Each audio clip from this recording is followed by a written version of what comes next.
Welcome back to the Laid Back Magic Way podcast. This episode is coming with a warning / disclaimer up front that this is a long one, meaning that I am going to put it into 2 different parts. This is a full Disney World trip recap. So 6 days at Disney World just doesn't really compress easily into a 30-minute episode without losing, I think, useful details that you can carry into your own trip. And I have to make a little joke about how many times I'm going to say, full review coming or a separate episode. So there's certain things that I did and will mention in the said trip recap that I'll say, I'm not going into too much detail because it kind of deserves its own episode. I don't want to just give it a minute review. So those things would be the afternoon tea experience at Grand Floridian, Beacon Barrel in Magic Kingdom, the Magic Kingdom dessert party, which I have a separate episode on, but I will be doing an updated episode on because I found things to be a little bit different, including the best way to also watch the Starlight Parade if you have a dessert package. I'll also be doing a full review of everything you need to know about the Bluey and Bingo experience in Animal Kingdom and just the Grand Floridian Villas in general, just a review of where we stayed. All of it deserves their own episodes, I feel, so mentioning it very quickly, I feel wouldn't do it justice. So I'm sorry how many times I will say it, but it will be worth it. So the actual point of doing the trip recap this way is I don't know what 15 seconds of this or 15 seconds of that is going to be the thing that helps you. It could be something really small. It could be something really big. And because I don't know what you don't know, and half the time I don't know what I don't know until I'm experiencing it. So that's kind of the whole premise of this episode and just the show really is that I'm kind of handing you the whole thing, and then you can take what is useful for you, which also means, and I want to say this up front, that this is not an itinerary that I want you to copy at all, especially if this is your first trip or your first trip with kids. It's very dense. It's very specific to our family. It's very specific to things that I needed to do for the podcast and the time of year. A lot of it only makes sense because of decisions that I made, not necessarily good decisions for you. So I hope that you take the pieces that you need and not the actual times and setups and all the things that we did. So a quick preview of today's episode is going to be the first half of our trip. So that would be Arrival Day, a Hollywood Studios day, and then a kind of slow morning ended with a Magic Kingdom evening. And then part 2 is more Animal Kingdom, Epcot, and our checkout day. All right, let's get into it. Hello, and welcome to the Laid Back Magic Way podcast. I'm your host, Dana Stanley, creator of Laid Back Magic. As a mom of 3, I know how tough it can be to find time to plan a Disney World trip that doesn't leave you feeling stressed or overwhelmed. That's why I'm here, to help moms like you create Disney vacations that feel even better than they look on paper. Here, we're not chasing perfection, but creating our next favorite memories. So whether you're brand new to Disney or looking to go deeper into the details, this podcast is your go-to for simple tips, mindset shifts, real-life trip recaps, and expert insights to make your trip magical and manageable. New episodes drop every Monday, so be sure to subscribe so you never miss a moment. Okay, let's dive in.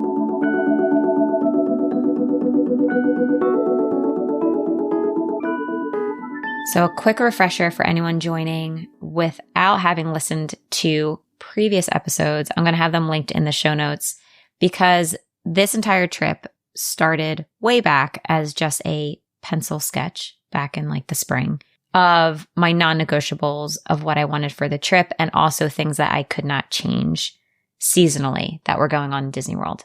And then I did 2 episodes right before the trip that were pre-trip reports of our actual plans once it had the full shape. So that ended up looking like a check-in at Grand Floridian Villas.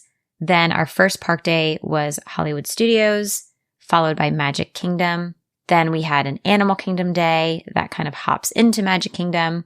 We did Epcot last before checking out and flying home late. I know in my pre-trip report, I had not booked our flights yet. I ended up booking the later flight, the 9 p.m. flight, which ended up being much later than 9 p.m., which we will get into it in part 2. So if you haven't listened to those, I would at least listen to the pre-trip reports. I think it's really beneficial to see kind of like the plans and then what actually works out, even from someone who has gone so many times and feels like they're thinking about Disney World planning 24/7, is that there are things beyond your control and what to do when those things don't happen. So arrival day, let's start there. For context, this is July 7th, so it was a Tuesday that we arrived. And we took a morning flight actually on Frontier, which we love because it's the quote tiny airport, as me and the kids call it. Really easy flight. Crew did wonderful. This was his first flight in his own seat now that he is over 2. And even though it hurts to buy an extra ticket, it is so nice not having a kid on your lap. So that was a really easy flight. By a little afternoon, we were walking through the Orlando airport, and I was already in touch with our driver from Away We Go. This was our private transportation that we booked. Highly, highly recommend them. Been using them for years now. Never had any issues. And I love Away We Go because they have as many car seats, forward facing, backward facing, or boosters that I need. Plenty of room for luggage. Not that we have a ton, but I've also used them when we have a bigger group, like with my in-laws. And I just really like them. So we met up with them pretty quickly because this is, I think, like the first flight we had to Disney World without gate checking a stroller. We usually bring our own stroller because I like having it at the airport. But because we were flying out of the tiny airport, we didn't really need a stroller in that situation. And Crew is, I mean, he's still pretty feral and will kind of run in different directions. But he's getting a little bit better going through airports where we can either hold him or he'll hold someone's hand. And we felt like this was a good trip to just get a stroller when we got there.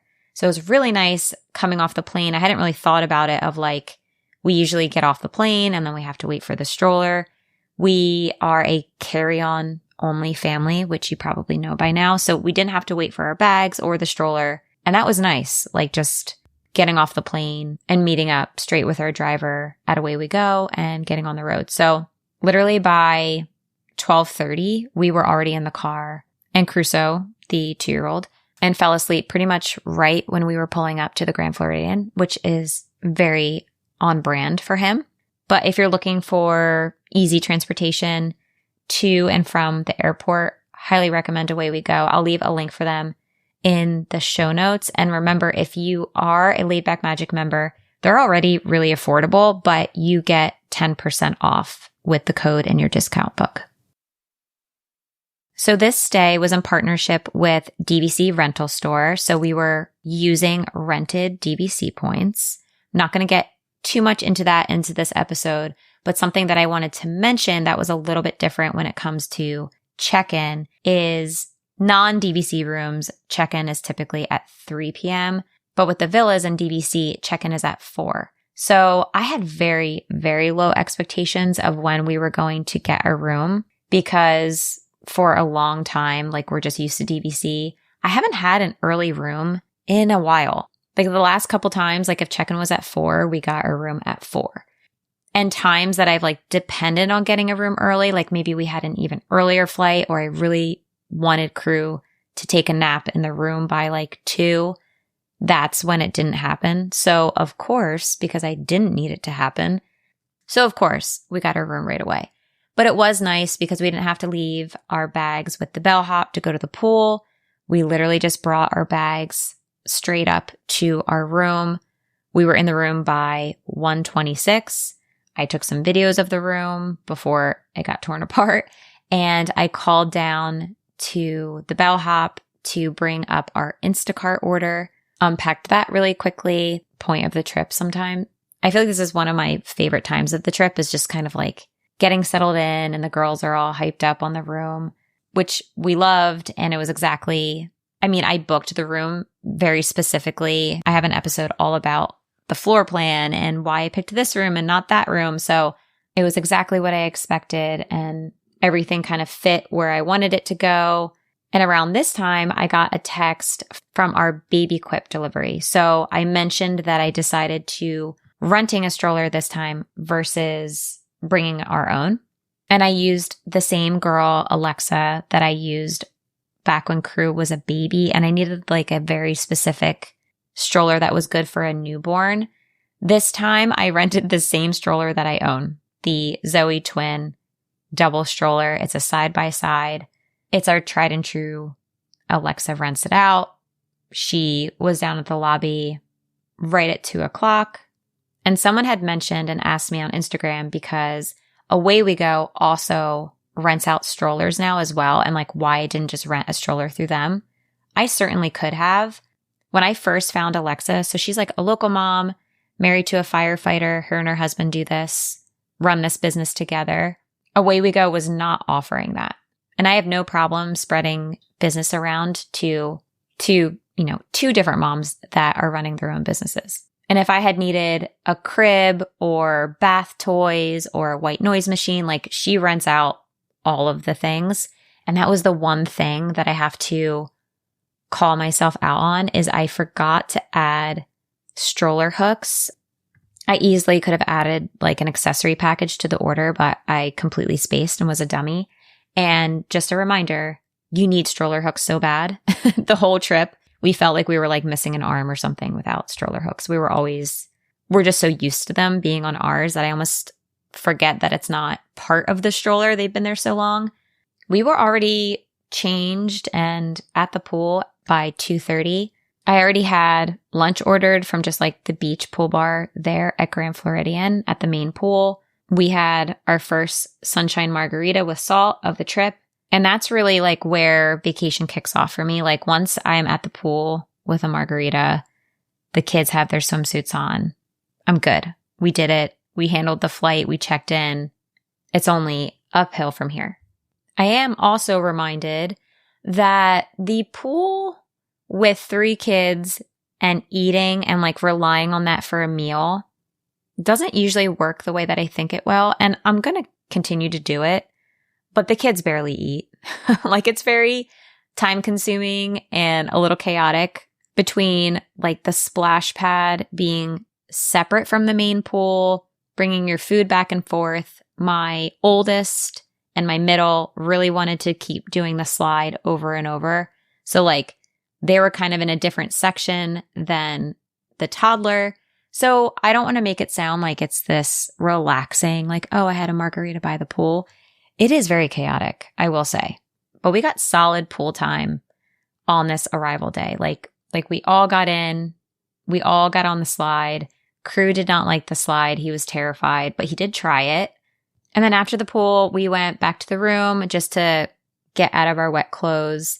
And we headed to the main Grand Floridian building. So where our room was like the DVC building, like the original.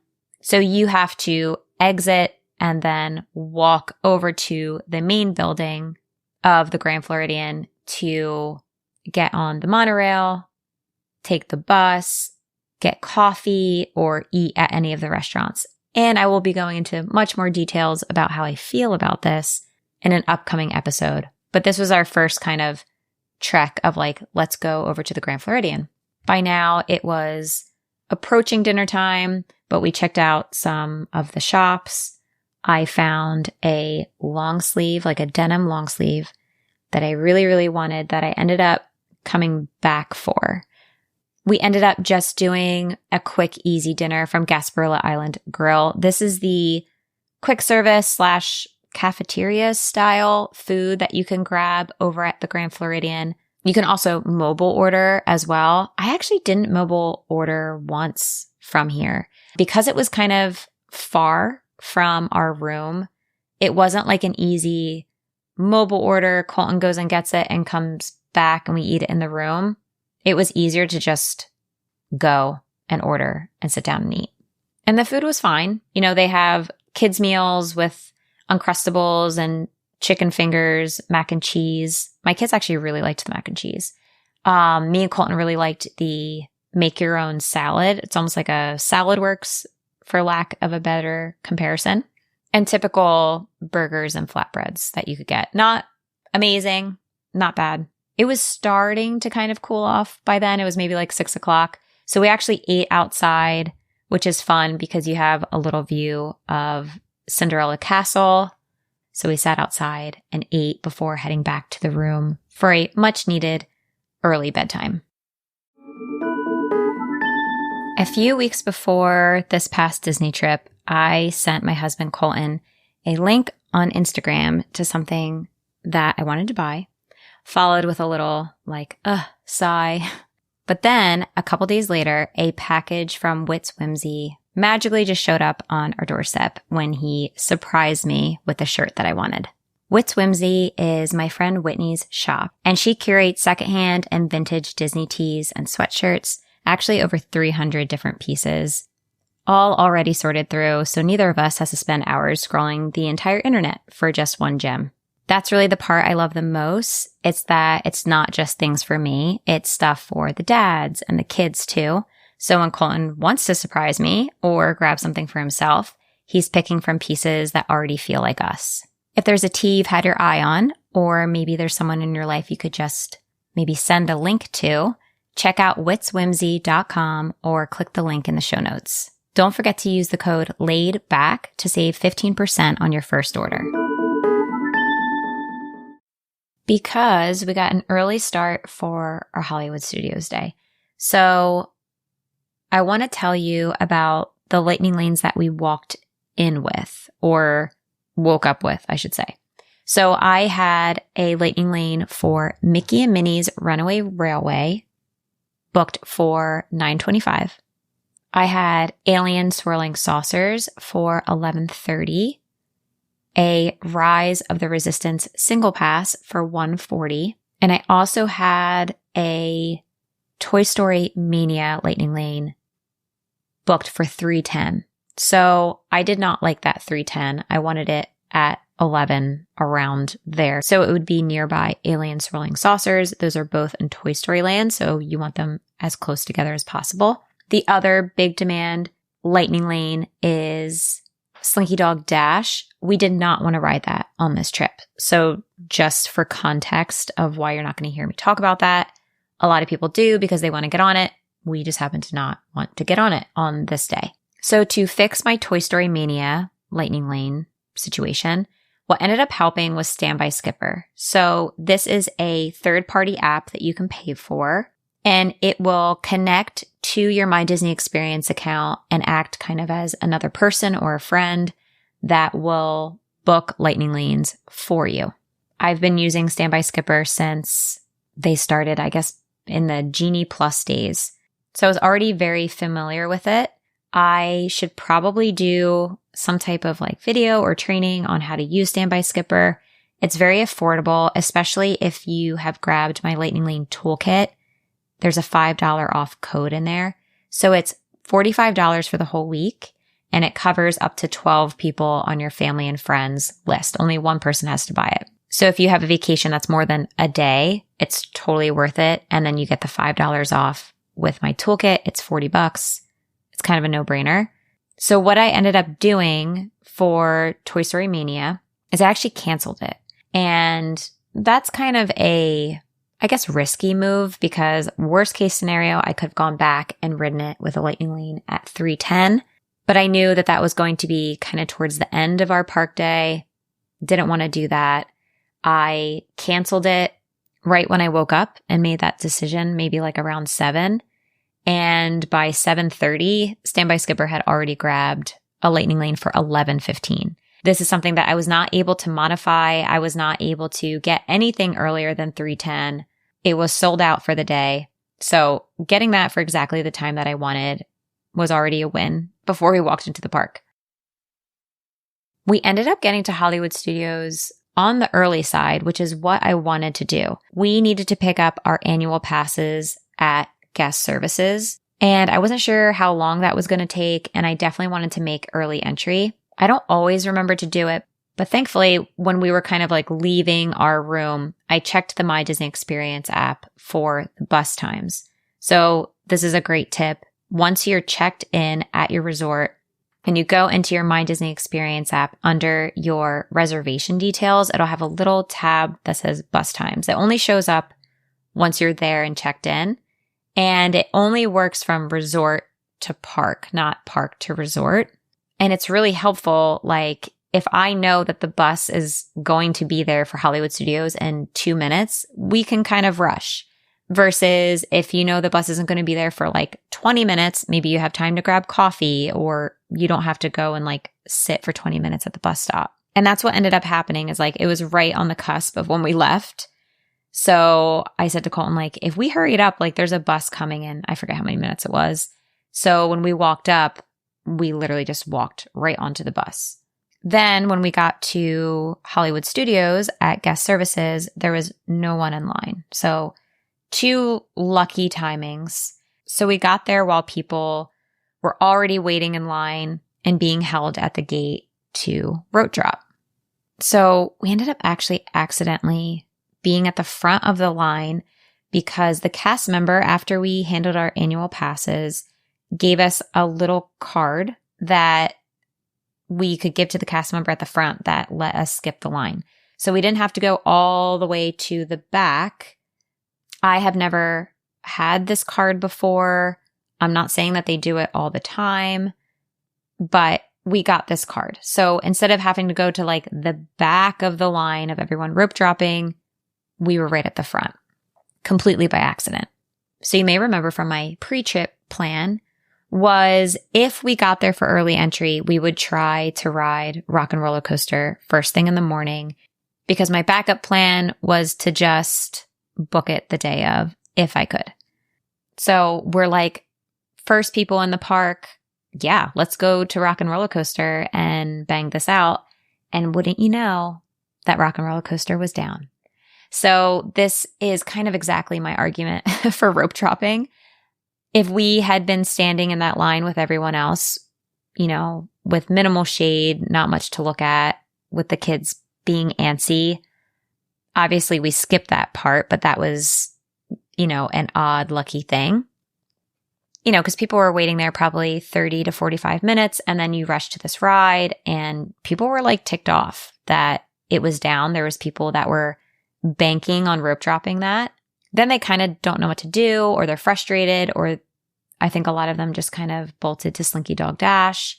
In our case, we didn't really care about Tower of Terror, but my husband does like it. So I sent him on Tower of Terror riding standby, which was essentially a walk-on. And I thought that I would just go get breakfast at Fairfax and get the kids waffles, which was in my original plans. But we were too early. It wasn't open yet. So none of the stores were open either down that way. So we pivoted and went to Starbucks, which was open. And this kind of worked out because we hadn't had like a good cup of coffee yet that morning. But just a good reminder that, you know, a lot of the stores and restaurants aren't open first thing in the morning or possibly even for early entry. I don't think early entry had even started at this point. And not only was Rock and Roller Coaster down, but Mickey and Minnie's Runaway Railway was also down. So there wasn't much for us to do. And because we didn't care about Slinky Dog Dash, there wasn't really much for us to do. So we actually ended up going to the new animation courtyard. We were the only people there, which I loved. We were able to like explore and see the little details. And the shop in that area opened while we were hanging out there. And my oldest was very, very interested in pins on this trip. So she grabbed a Twin Villains pin pack, which she really, really liked. And she picked out her new lanyard. And we kind of just hung out there and let Crew out of the stroller, and he ran around. Again, we were like literally the only people there. So I really liked being able to do that.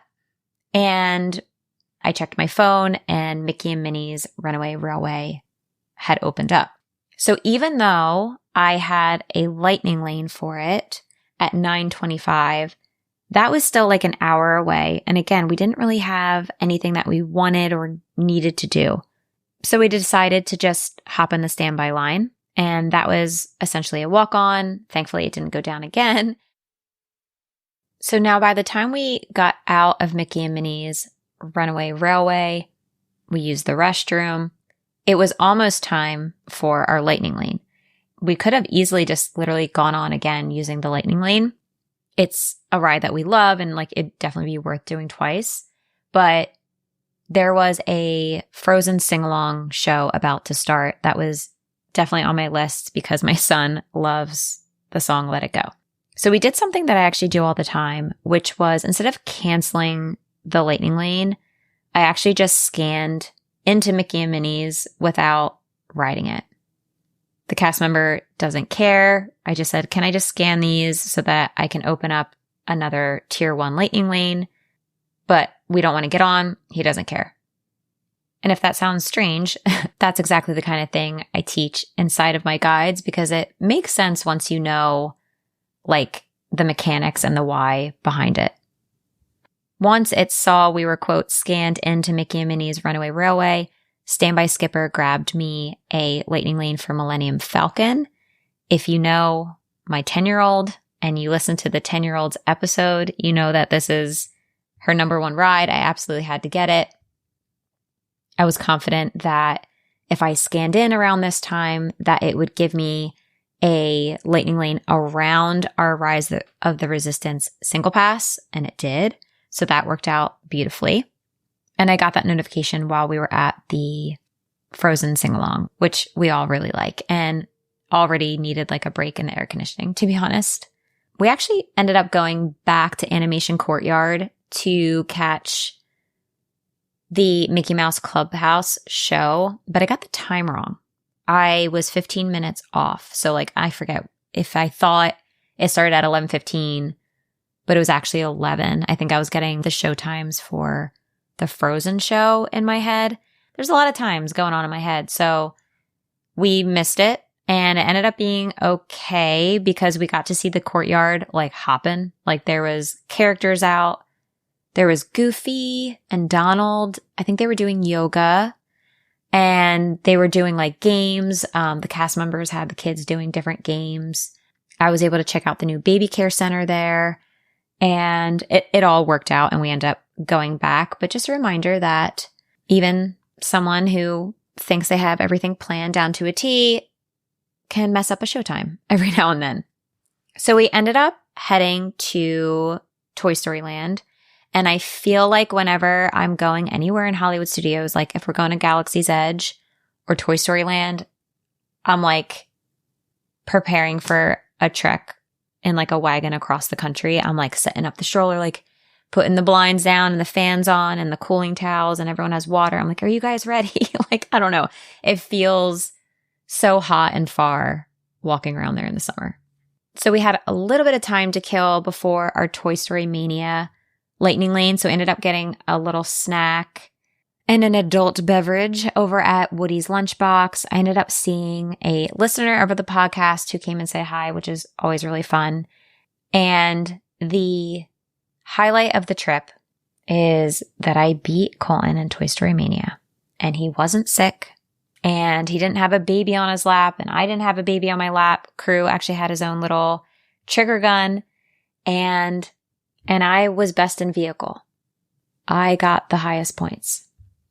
After scanning in to Toy Story Mania, Standby Skipper booked me a rock and roller coaster lightning lane for a return time of 3:45 that afternoon.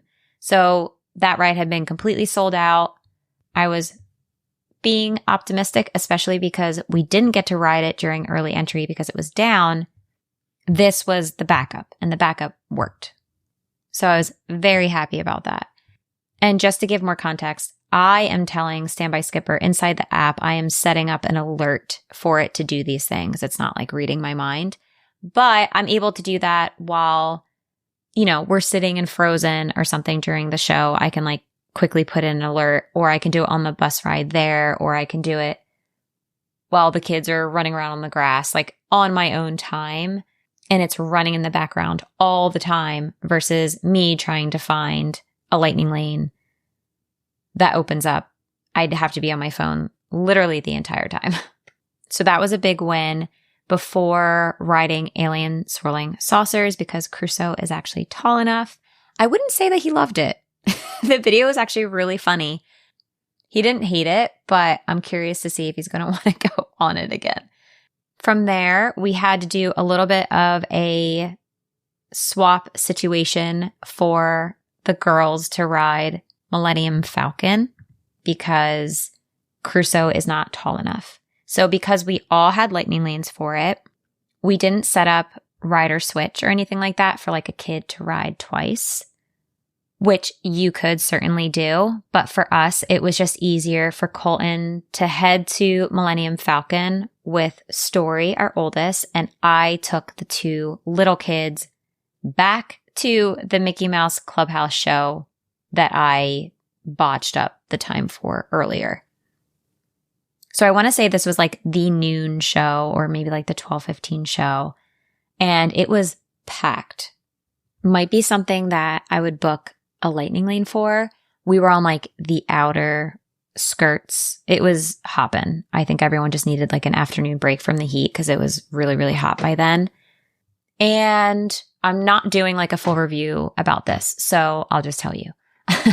I feel like I liked the older show more.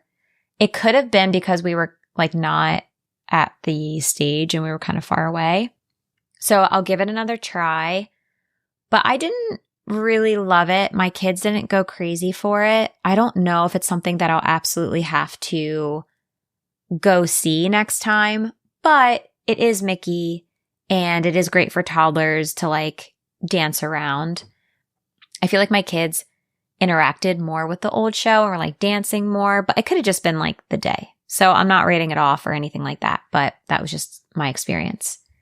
Colton actually texted me around this time saying that they were going to just hop onto Star Tours really quick because the lightning lane from Millennium Falcon, they were in really quick. Star Tours had no line and my daughter really likes that. So they just got on that while we were finishing up the show before all meeting up at Docking Bay 7 because by then we were really hungry. So I mobile ordered. We found a table, again, pretty crowded around noon, not like a great time to like be indoors in July in Orlando because everyone else is thinking the same thing. But we did find a table and Sailor and I just ate our lunch fairly quickly and like pieced out because now it was our turn for Millennium Falcon. And honestly, I kind of just left like the chaos to Colton of like finishing up lunch, cleaning up the table, getting the stroller situated again, taking the kids to the bathroom. He handled all of that. While we were still on Millennium Falcon, he went to the gift shop and my daughter bought a little baby Grogu. They did some shopping. And then when we got out of Millennium Falcon, we met up again in front of Rise of the Resistance and Colton took both girls on Rise. While Crew and I went back to the same store that he was at and I got him like some little lightsaber keychains, which actually ended up being very wallet friendly instead of like him wanting an actual lightsaber.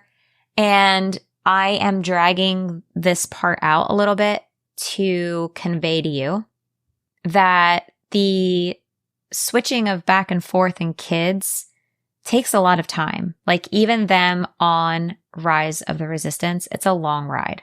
So I want to say it's like 20 minutes with the pre-show and things. And then you have a little bit of wait with the lightning lane and then just them walking out of the line. I would love to go take Crew and just do something just for him. But we had kind of done what he would want to do.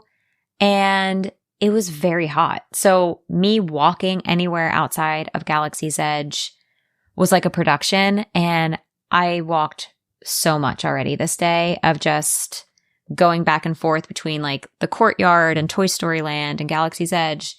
It was a lot. So it sounded a lot easier to me to just hang out at the store. And we ended up sitting outside of Tatooine Traders and just playing with his lightsabers a little bit. I had the fan on me. I had like the wafting of air conditioning out of the store, and that ended up being fine. We were in the shade until they got back.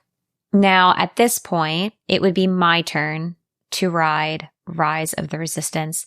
If I had wanted to bring my daughters with me, I could have set up rider switch with the cast member, but I actually ended up just eating my single pass. It just money down the toilet.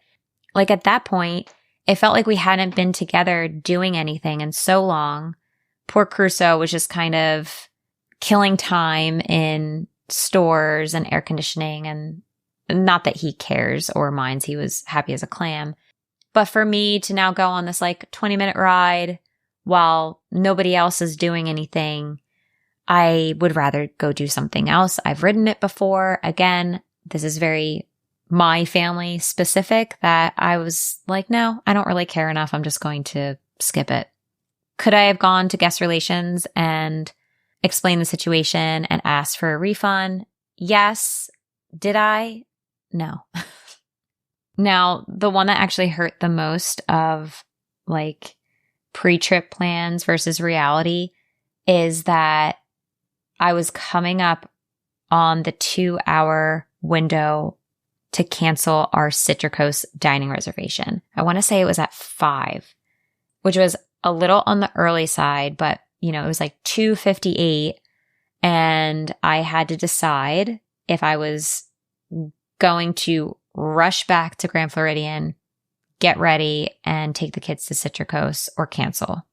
And we really, really, really, really wanted to eat at Citricos. It was like one of the only like nice places that we had booked, but the clock was moving pretty quickly, and it's not the type of restaurant where I wanted to just, go in like all park day sweaty. Like I wanted to wear a dress and I needed to iron it. I wanted to take a shower, and I canceled it, which I'm still really upset about. It's probably like the one thing that I'm the most upset about missing was having to cancel Citricos. But on the plus side, we had wrapped up everything that we wanted to do, and our lightning lane for Rock and Roller Coaster was coming up. So we headed back to the front of the park, which is called Unfairly Ever After. My daughters really, really liked this show the first time that they saw it. So that was at the top of their list, and the timing worked out perfectly. So we watched that before Colton went over to his lightning lane for Rock and Roller Coaster. So while he went in line, I grabbed a slushie from one of the new food booths over there, which is called Food. Food by Swedish Chef. It has like cotton candy on top, and the kids absolutely loved that. We found some shade. We found one of those big old fans that they have around the parks and just kind of set up shop there waiting for Dad. It's hard. There's not really a lot of places to go. So I was genuinely just going to wait for him, and we ended up kind of making friends with the family next to us who she had like little figurines and was playing with crew. Everything was golden until the ride goes down while Colton is in line. And he had waited a bit in line. And when I was chatting with the family next to me, she had said that her husband was in the lightning lane way before it went down. And like he was already waiting like 25 minutes in the lightning lane. And then it was down. So now, the slushies are gone. And it's getting pretty hot, and crew hasn't napped, and he waits it out a while, but eventually we call it, and he gets out of line. He comes outside, and we think about what else we could do while we're waiting for it to come up and how much we care. The kids were completely toast by this point, and we didn't use the lightning lane. So 2 attempts at trying to ride the new Rock and Roller Coaster, and we both really did want to ride that. And just a good reminder that even a perfect strategy of getting there early and you get a lightning lane with a third-party app, sometimes the ride just is not going to cooperate that day. So huge bummer. We do have the unique benefit of knowing that we'll be back and we will try to ride some other time. So this kind of made the whole Citricos thing sting a little bit more, is like we almost could have made Citricos because we didn't end up riding Rock and Roller Coaster. I do think it would have been kind of like probably a bad move, the way that the kids were all fading at that point. So we decided to do kind of like a dinner, pool, night swim type situation. Literally, as soon as we got changed and into the pool, and I just talked about this with my last minute checklist of checking the weather app and the lightning.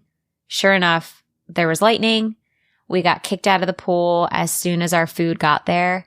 And you are not allowed to be in like an uncovered area at the pool. So our only option was to go to the other pool, which had coverings. So just like a side note, Disney will close the pools if there's lightning, I think within, I want to say 3 or 5 miles. I'm not sure like the actual mileage, including the pool area.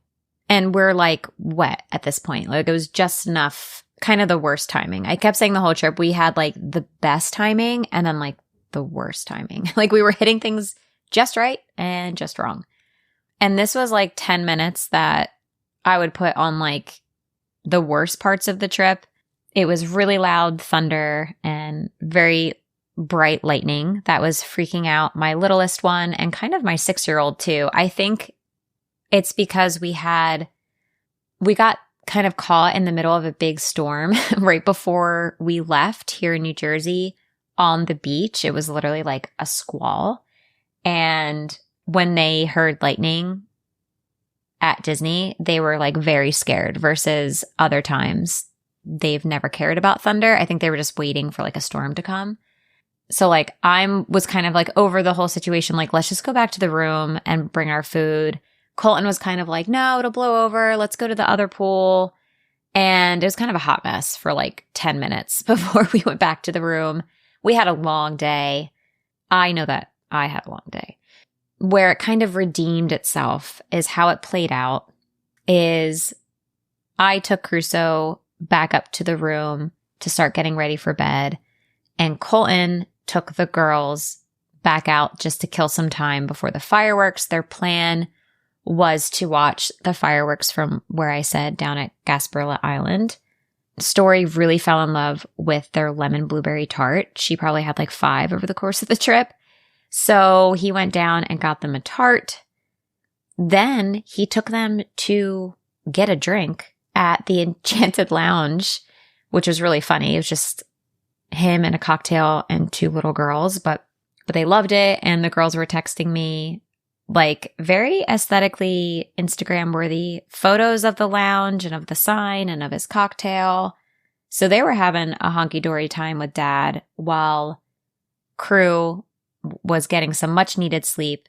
I was in my comfies out on the balcony, and the way our room was, it was actually on the corner. So like if I stuck my head out and looked left, I could see all the way to the Contemporary.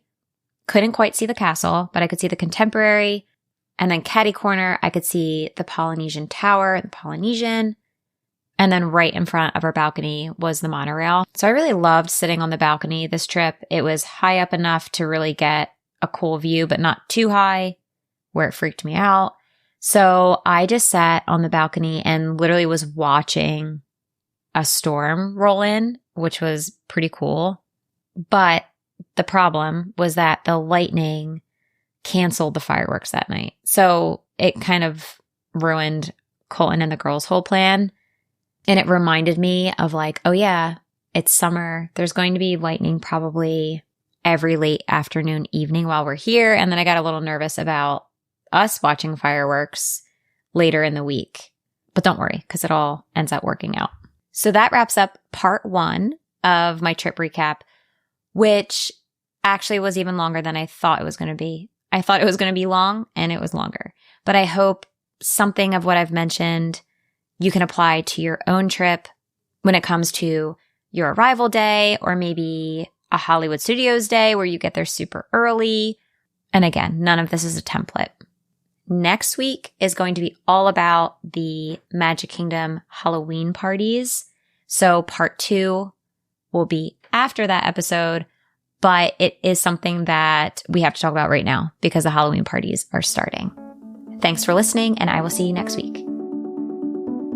Thank you so much for joining me on this episode of the Laid Back Magic Way podcast. If you enjoyed today's episode and it was helpful for you, it would mean the world to me if you'd write a quick review. Your reviews help more moms like you find the show, and I read every single one of them. Seriously, thank you in advance. You can find me on Instagram at Somewhere Worthwhile, and I'd love to hear from you there. DM me if you have any questions about this episode or what you'd like to see in future ones. Until then, keep planning for your next favorite memory, and I'll see you next time.